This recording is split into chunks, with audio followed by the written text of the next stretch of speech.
It's been raining in Manila, hindi ka ba nilalamig?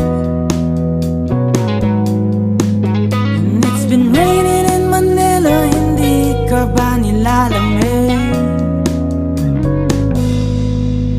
But if it's raining in Manila, hindi kita maririnig.